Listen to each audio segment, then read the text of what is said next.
Hello everyone, I'm your hostess with the mostest 8-second gaming, and in today's video we are going to be talking about the best way to climb and gain RP on every single map. Some people are having some tough times adjusting to the new rank change where they do rotate the map every 24 hours, and if that's you, don't worry because I've got you covered. But if you guys are here, it's very clear you're looking to get better at Apex. You want to learn how to climb and be dominant in the ranks. And if that's the case, then you need to check out the GameLeap website right now. Over there we have coaches who have played at the top level of the game. They've been Predator, they've been to ALGS finals. They know every single little bit about this game and they're sharing that information with you. They're making legend guides, gun guides, VOD reviews, and much more. We've already helped a bunch of people hit new peak ranks and you could be next. So click the link in the description, pick yourself up a membership and start to climb today. But okay, let's jump into things and start talking about gaining some RP. Now I do want to clarify one thing very quickly. This is more talking about the optimal way to gain RP. Everyone has their own personal preferences on how they play ranked. Some people might not agree with it, but these are going to be netting you the most consistent amount of points, and consistency is key for climbing. So with that, let's start off on the first map, and this is the one that everybody's been having a ton of issues with, Broken Moon. Now Broken Moon is understandable that people are having issues with because it is still fairly new. It was the most recent addition in terms of maps in Apex, and it does have a little bit of a weirder playstyle. Now starting things off, this is the only map that I'm ever going to recommend that you drop with one other team. Normally it is not worth the risk to be fighting in the early game like this. However, on Broken Moon, this risk is 100% worth it. So you want to pick a POI that does have a pretty decent amount of loot so that your team can get enough that they are comfortable to fight with. Now, I also do want to recommend here, if you guys are not comfortable with these early game fights, go into pubs, practice them a little bit, just throw yourself at fights in the early game time after time after time, and eventually you will start to click and then you can come back to rank. But yeah, when you land with a team, it's a really good isolated 3v3 fight that you can just end very quickly in the early game to then allow you more flexibility towards the end of the game. When you don't get early KP, a lot of teams start to panic because they don't see their points getting racked up, and then they start to make decisions that they normally wouldn't make. But by getting this early KP, you can start to relax a little bit more in the mid game. And the mid game is very crucial because this is where a lot of teams start to fall apart on Broken Moon, and this is where you start to be hard stuck. You should never, ever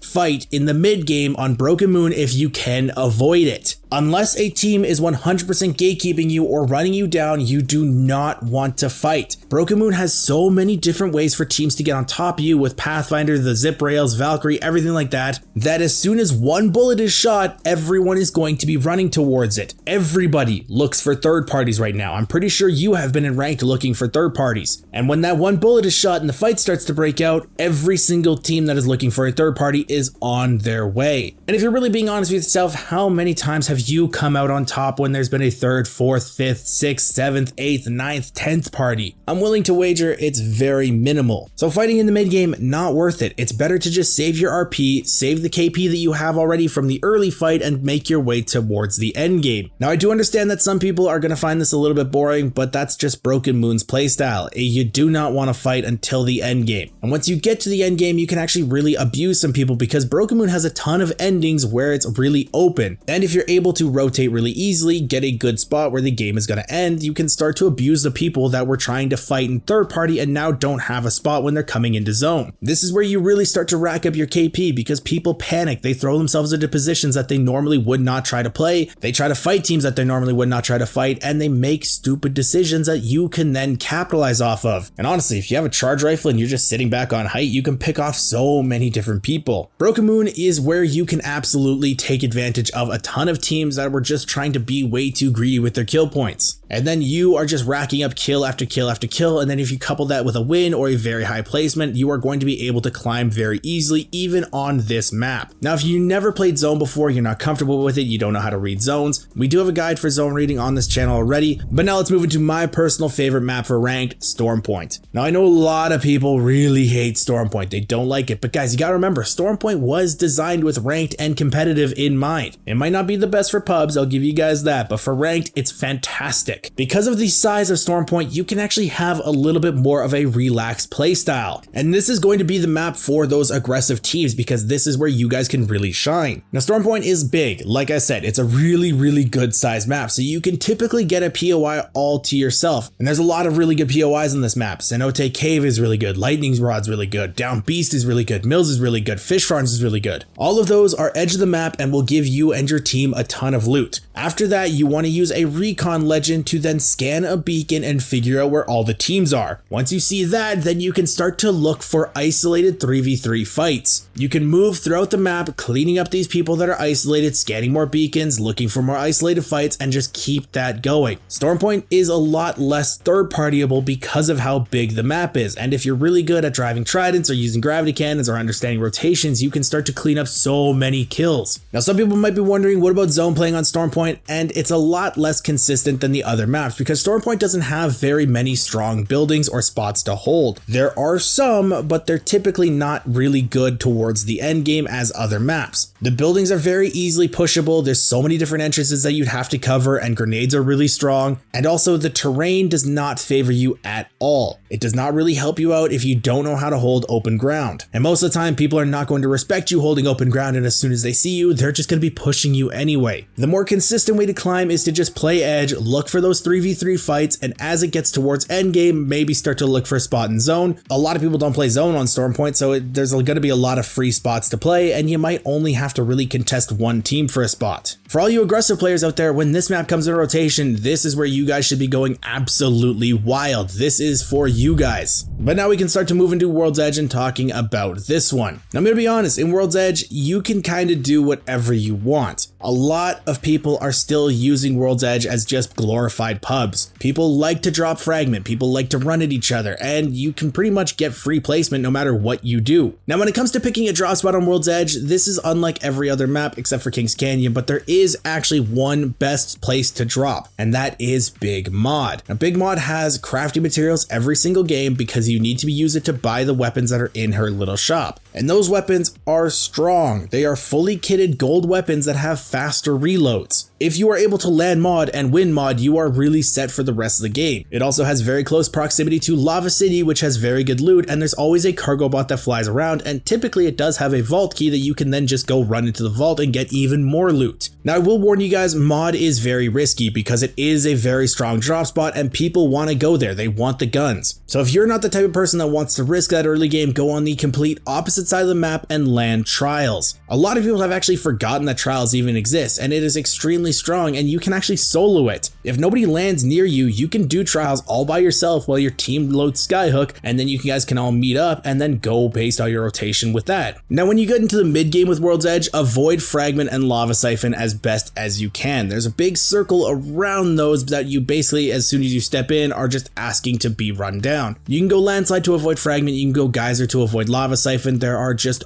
better options out there. They're not really worth going into ever because the loot really isn't that good. Siphon actually does have some pretty decent loot, but Fragment's loot is not good at all. This saves you a lot in your mid game because a lot of people are looking to go Fragment to third party, and if you're not there, you're completely avoiding them, and then you're able to just do the end game situation as the same as Broken Moon. Now, Broken Moon and World's Edge do typically have the same style of end game play where you want to get a really strong position to then just abuse the people that were looking for kills. However, World's Edge does have very good buildings and points to hold for end game situations, so teams that get there early do have a very strong advantage over the ones that get there late. If you can, you want to get to an end game spot on World's Edge as quickly as you possibly can if you're not looking to fight, which in the mid game, again, you shouldn't really be looking to. World's Edge, you should be looking to get your kills towards the end game, not the mid game, not the early game. All should be coming from the end game. Like I said, people treat World's Edge like pubs. They're just gonna run at everything that they can because it's just, you know, what they do. I don't know what it is, but a switch just gets flipped inside people's heads when they're on World's Edge, and it's just kind of like Ape Town. So just play for end game, get all your kills there. It's gonna be boring for a lot of people. I understand that, but again, this is the most consistent ways to climb. But let me know your favorite rank strategy in the comments down below, and if you guys want to stay up to date with the latest and greatest Apex Legends tips, tricks, and news, don't forget to smash that like and subscribe button. Thank you all for watching, and once again, I'm 8 Second Gaming, and I'll see you guys in the next one.